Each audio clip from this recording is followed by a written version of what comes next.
É sempre importante começar do começo. Por isso, aqui no Tempero Drag, a gente tá fazendo essa série, o ABC do socialismo. Moçada, no vídeo de hoje, a gente vai continuar aqui com o livrinho Se Você Não Assistiu os Outros.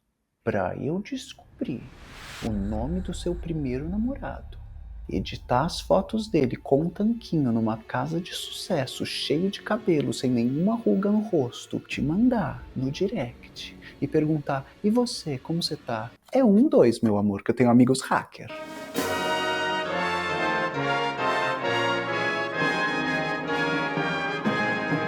Então, a gente segue aqui, espero que você tenha assistido os outros vídeos da série, com esse livro de mesmo título, ABC do Socialismo, da Autonomia Literária. Nesse vídeo, a gente vai trabalhar o capítulo 2. O socialismo soa bem na teoria, mas a natureza humana não torna ele impossível de ser realizado. Esse capítulo é do Adner Usmani e do Bhaskar Sunkara, né, que eu namorei no ensino médio, mas vocês já devem saber, no Xvideos tem vídeo nosso. Então, a gente tem que começar o kickstart, o pontapé inicial desse vídeo, falando natureza humana. Menina, pra eu levantar e ir embora é 2. Uma onipotência narcísica, é uma fantasia. Detesto esses papos. Porque assim, vamos junta? Falo isso em sala de aula, a moçada adora. Você já leu um livro chamado História do Rabanete? Já leu um livro chamado A História do Mar?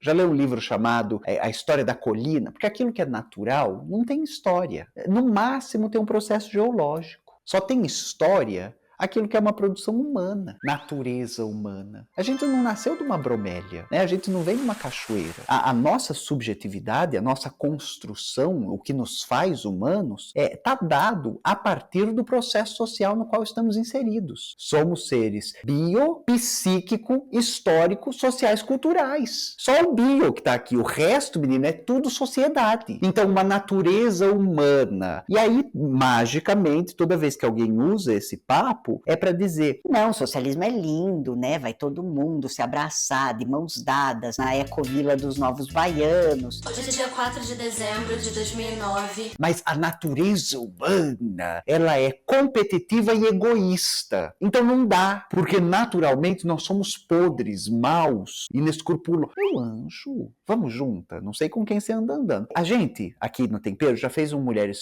Foda da dona Margarete Mead. Apareceu aqui. Ela é uma antropóloga da cultura estadunidense, início do século XX. Uma vez na sala de aula, perguntaram para a dona Margarete assim: qual que é o primeiro indício de humanidade, né, de uma civilização humana que a senhora conhece? E todo mundo esperava que ela fosse dizer: bom, civilização, um anzol, um arpão, uma ferramenta, né, um osso polido, uma lança. E ela diz: um fóssil de um fêmur suturado. Ou seja, um fêmur que se quebrou e teve tempo de se recuperar e voltou para o lugar, e voltou a se constituir como... Gente, o fêmur é o maior osso do corpo humano, né? Ele vai aqui da crista ilíaca, da coisa da bacia, até sei lá de onde, que eu não sou das biológicas. Mas é o maior osso que a gente tem no corpo. De caso que você quebra, você cai num chuveiro, na minha idade já é um perigo, você vai de arrasta para cima, vai de Americanas. Morreu. Ela diz, o primeiro indício de civilização é que alguém tenha cuidado de um ser humano que tenha ficado imobilizado e tenha comido, tenha ido ao banheiro, tenha podido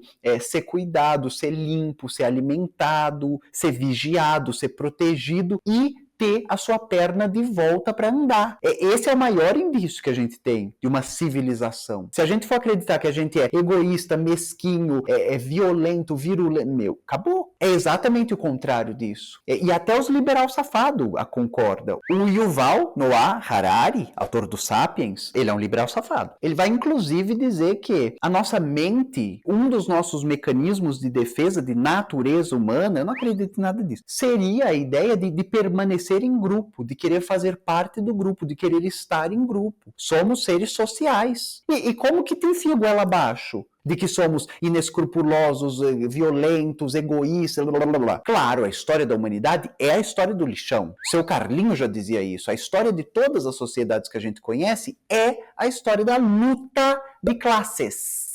Então o que ele está dizendo? Tem duas classes lutando, os senhores e os fudidos.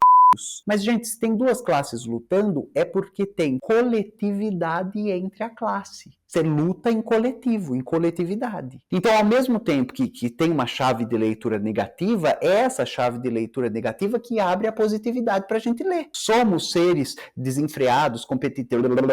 Bom, depende. Esse sistema no qual estamos inseridos, vende a sua mãe, vende seus órgãos, dá teus pulos, faz garimpo ilegal. Esse sistema é o sistema da podridão. Vence quem for mais escroto. Quanto mais valia você extrai da pessoa, mais faz ela produzir, menos paga ela, mais rico você fica. Esse é o sistema do lixo. E quem vence nesse sistema? Ai, nunca saberei. Só vence, só fica arquibilhar rico nesse sistema? Gente podre! Sim, eu sou bi.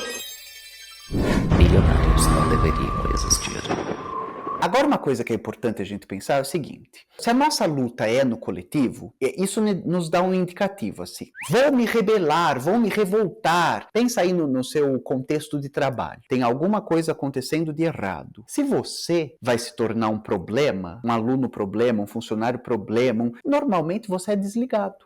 O prego que levanta toma martelada. Essa é a crendice popular. Agora, se todos os pregos levantam, se você está sindicalizado, se essa insatisfação se torna coletiva, não tem como demitir todo mundo. Por que uma das estratégias mais antigas da classe trabalhadora é fazer greve? Porque não tem como demitir todo mundo. É só no coletivo que a gente tem força. Talvez a gente pensasse, e os autores vão dizer isso no capítulo, por que não há revolta? Talvez a natureza humana não seja essa natureza de paixão, de prezar por liberdade, de querer lutar para chegar em outro lugar. Talvez nós sejamos acomodados. Lembrando, não tem natureza humana. Tem uma coisa que é o neoliberalismo nos coloniza, nos encaminha para a acomodação. É exatamente por sermos racionais que a gente vai pensar, olha, eu posso me revoltar, me rebelar contra o sistema, lutar e passar uma vida lutando. Essa é a história de todo ser humano de esquerda. A gente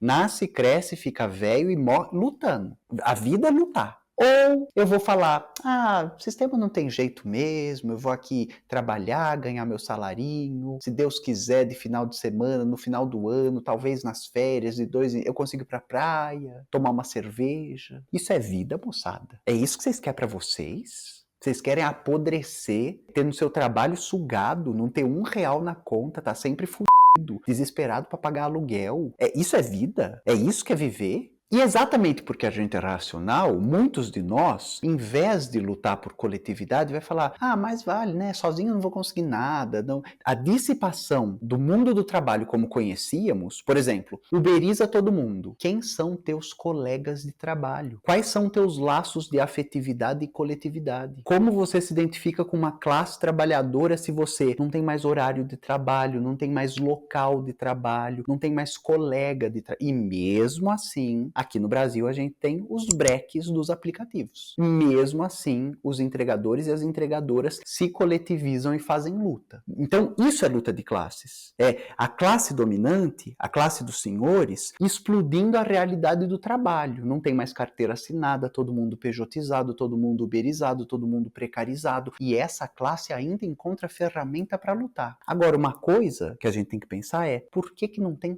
revolta? Pensa comigo. Você vai pedalar, sei lá quantas horas de bicicleta, entregando comida para os outros, sem comer, sem descanso, e não tem revolta. Gente, o que está acontecendo? Vocês não se amam? Por que não tem revolta? O Eribaldo Maia, né, que é historiador, mestrando em filosofia, entende de psicanálise. O Eribaldo tem um curso na classe esquerda que é o porquê não há revolta, que ele faz a análise da subjetividade como um produto sistêmico. Então, a partir de uma série de autores da teoria crítica, da psicanálise, marxistas, ele vai mostrando como isso que a gente conhece como sujeito é um produto econômico. É um resultado das forças que estão se degladiando num momento histórico-político. Você não precisa ir muito longe para saber disso. É possível falar em indivíduo, em sujeito no feudalismo? Ou o sujeito é algo que aparece na modernidade? É possível, na literatura, sou professora de literatura, a gente ensina isso pra molecada. Quando que começa o romance? Quando começa a ideia do sujeito. O romance vai te narrar a história de um, que não é mais o herói, que não é mais o rei, que não é mais o espírito do povo, que não é mais uma personagem sem nome, mas é alguém, é a história de alguém. Não existe interesse em história de alguém antes disso,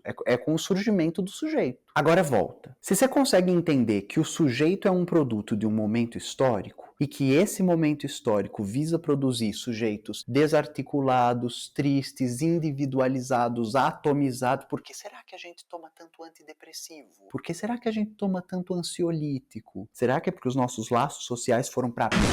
Então volta. Por que não há revolta? Porque isso também é reflexo de luta de classes. Apaziguar, convencer de que é só isso, não tem mais jeito, acabou, boa só. É luta de classes. E a gente tem que lutar no sentido contrário, de mostrar como, através das nossas coletivizações, das nossas lutas coletivas, a gente consegue fazer avanço e progresso. Mas mais do que isso, mostrar que no nosso esforço e a luta para definir os valores de uma sociedade mais justa, nós seremos auxiliados e não atrapalhados pela nossa natureza humana que é compartilhada. É essa nossa ideia de que juntos a gente consegue, é o sentimento mais bonito de todos, de camaradagem, de não deixar o seu semelhante ir pro beleléu. O cristianismo está fundado aqui. Amai o outro como a ti mesmo. O imperativo categórico do Kant tá aqui. Não faça para o outro aquilo que você não quer que façam para você. Se é possível advogar de uma natureza humana, ela não tem nada a ver com o capitalismo. Mesmo porque o capitalismo é um suspiro da história da humanidade. E se a gente chegou até aqui, foi através de união, enfrentar inverno, enfrentar seca, enfrentar invasão, desterramento, enfrentar desastre natural, enfrentar, né? Se a gente chegou até aqui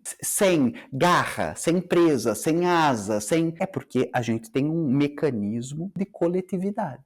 Talvez se existe natureza humana, ela é boa, do bem. E juntos a gente pode conseguir alguma coisa. Bom, estou deixando aqui recomendação, sempre na descrição de todos, recomendação de texto, leitura desse curso do ERI, Por que não a revolta? Faça, é tudo, é babado. E a gente se vê no próximo. Até lá.